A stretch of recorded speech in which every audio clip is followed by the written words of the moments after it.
नमस्कार दोस्तों, GNS news में आपका स्वागत है। हर उपयोगी जानकारी और काम की खबर से अपडेट रहने के लिए अभी सब्सक्राइब करें हमारे चैनल को और साथ में बेल आइकन भी प्रेस कर ले और वीडियो को ज्यादा से ज्यादा दोस्तों में शेयर करें। तो चलिए बढ़ते हैं खबरों की ओर।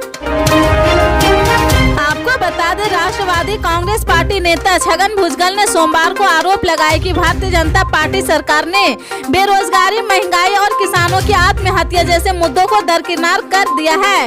वह इसके बजाय लव जिहाद की घटनाओं पर ध्यान केंद्रित कर रही। यह बातें उन्होंने समता परिषद द्वारा आयोजित कार्यक्रम में कही है। भुजबल ने पत्रकारों से बात करते हुए कहा, बेरोजगारी, महंगाई और किसानों की आत्महत्या सबसे जरूरी मुद्दे हैं। इन मुद्दों पर पर्दा डालने और चुनाव में फायदे के लिए भाजपा सरकार लव जिहाद की घटनाओं को सामने ला रही है। राज्यपाल भगत सिंह कोश्यारी को लेकर राकांपा नेता ने कहा कि हमने कई मौकों पर राज्यपाल को कहते सुना है कि मैं जानना चाहता हूं, लेकिन केंद्र सरकार ने उन्हें रुकने के लिए कहा है। भुजबल आगे सावित्रीबाई फुले पुणे विश्वविद्यालय द्वारा गणेश अर्थवर्ष पर एक निःशुल्क पाठ्यक्रम शुरू करने के कदम पर सवाल उठाया है। उन्होंने आगे कहा, जिस समिति ने इस पाठ्यक्रम को शुरू करने का फैसला किया है वह मौजूद नहीं है। उन्होंने कहा कि कार्यवाहक कुलपति के पास अधिकार नहीं होता है और उनके पास कोई भी अनुमति नहीं होती है। ऐसे विषय अन्य धर्मों में मौजूद है, क्या हमें उन्हें भी शुरू करना चाहिए? यदि इस तरह के पाठ्यक्रम शुरू कर दिए जाते हैं तो क्या हमें विज्ञान, इंजीनियरिंग, फार्मेसी पाठ्यक्रम को बंद कर देना चाहिए?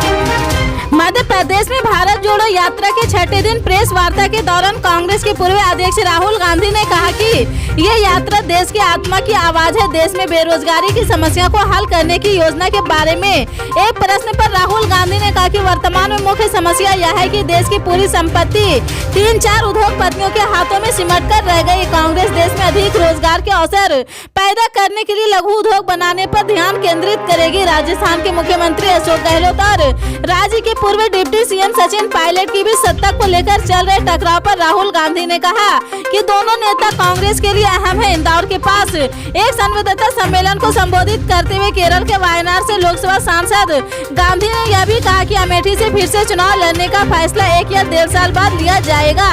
वर्तमान में मेरा ध्यान भारत जोड़ो यात्रा पर है। गुजरात विधानसभा चुनाव के पहले चरण के मतदान के लिए अब महज 3 दिन बचे हैं। 1 दिसंबर को पहले चरण की 89 सीटों पर वोटिंग होगी। ऐसे में सियासी दलों ने मतदाताओं को साधने के लिए पूरी ताकत झोंक दी है। सत्ताधारी भाजपा जहां आक्रामक प्रचार कर रही, रोज हर विधानसभा सीटों पर बड़े नेताओं की रैली, सभा और रोड शो करवाई जा रही। कांग्रेस ने गाँव और खासकर आदिवासी क्षेत्रों में छोटी छोटी सभाएं कर रही है। पार्टी ने शहरी इलाका लगभग छोड़ दिए हैं। चुनाव में जहाँ सत्ताधारी भाजपा मजबूत स्थिति में नजर आ रहे, वहीं आम आदमी पार्टी अलग अलग क्षेत्रों में रोड शो कर माहौल पक्ष में करने की कोशिश में जुटी हुई है। हर दिन भाजपा, कांग्रेस और आम आदमी मिलकर 150 से ज्यादा और रोड शो कर रही है। इनमें भाजपा एक दिन में 100 से ज्यादा रैली और सभा कर रही है। इसी बीच भाजपा के प्रदेश चुनाव प्रबंधन की फीडबैक यूनिट से दिल्ली पहुंची। पिछले 15 दिन रिपोर्ट में करीब 50 ऐसी सीटों का जिक्र किया है जो पार्टी के लिए कमजोर कड़ी है। समाजवादी पार्टी के नेता शिवपाल यादव की सुरक्षा कटौती पर बसपा प्रदेश अध्यक्ष और उनके बेटे आदित्य यादव ने बड़ा बयान दिया है। उन्होंने कहा कि चुनाव को लेकर बीजेपी को डर है। बदहासी है, शिवपाल यादव और अखिलेश यादव का एक साथ आने से बीजेपी सरकार के द्वारा हथकंडे अपनाएगी और प्रयोग करेगी। हम लोगों को पहले से ही आभास था, इसलिए इसमें कोई आश्चर्य की बात नहीं है। बसपा की जिला अध्यक्ष व कार्यकारिणी एवं ब्लॉक प्रमुख सहित आपके पदाधिकारियों ने बीजेपी की सदस्यता ली है। इस पर आदित्य यादव ने कहा कि किसी को भी कोई नाराजगी किसी प्रकार की नहीं थी। वह समाजवादी थे, समाजवादी हैं और आगे भी रहेंगे। आदित्य यादव ने कहा कि ब्लॉक प्रमुख और पदाधिकारियों के ऊपर सरकार का दबाव है। अगर दबाव नहीं भी है तो भी प्रत्येक व्यक्ति को छूट है राजनीतिक भविष्य देखने के लिए। राजनीतिक जीवन में उनको बधाई, उनको उज्जवल भविष्य की शुभकामनाएं देते हैं। पश्चिम बंगाल में सुंदरबन और बसीरहाट के लोगों को राज्य सरकार से सौगात मिलने वाला है। ये दोनों नए जिले बनने वाले। पश्चिम बंगाल की मुख्यमंत्री ममता बनर्जी 29 नवंबर को होने वाली एक प्रशासनिक बैठक के दौरान 2 नए जिले बनाने का ऐलान कर सकती है। राज्य के एक वरिष्ठ अधिकारी ने सोमवार को ये जानकारी दी है। सुंदरबन और बसीरहाट दोनों जिलों को दक्षिण और उत्तर 24 परगना जिलों से अलग करके बनाया जाएगा। पीआईटी के मुताबिक 2 नए जिले बनाने के लिए जरूरी सभी प्रशासनिक काम पूरे कर लिए गए हैं। मुख्यमंत्री ममता बनर्जी मंगलवार को हिलगंज में प्रशासनिक बैठक के दौरान इनके नामों की घोषणा कर सकती है।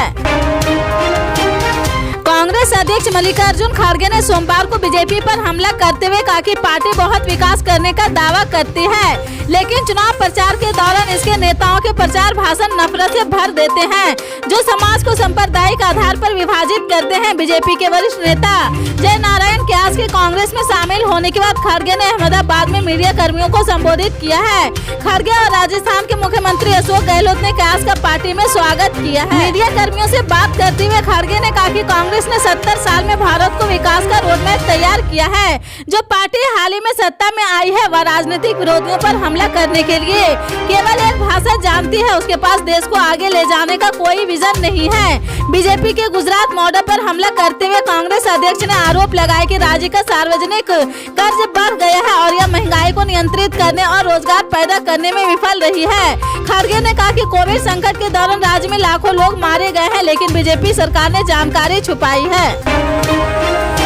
छत्तीसगढ़ के मुख्यमंत्री भूपेश बघेल ने केंद्रीय जांच एजेंसियों पर एक बार फिर निशाना साधा है। उन्होंने केंद्रीय जांच एजेंसियों पर गंभीर आरोप लगाए हैं। सीएम भूपेश बघेल ने कहा कि अपनी सीमा से बाहर जाकर काम कर रहे हैं। जानकारी मिल रही है कि लोगों को डंडों से पीटा जा रहा है, कुछ लोगों को सुनने की क्षमता चली गई है तो कुछ को बिना भोजन पानी के रखा जा रहा।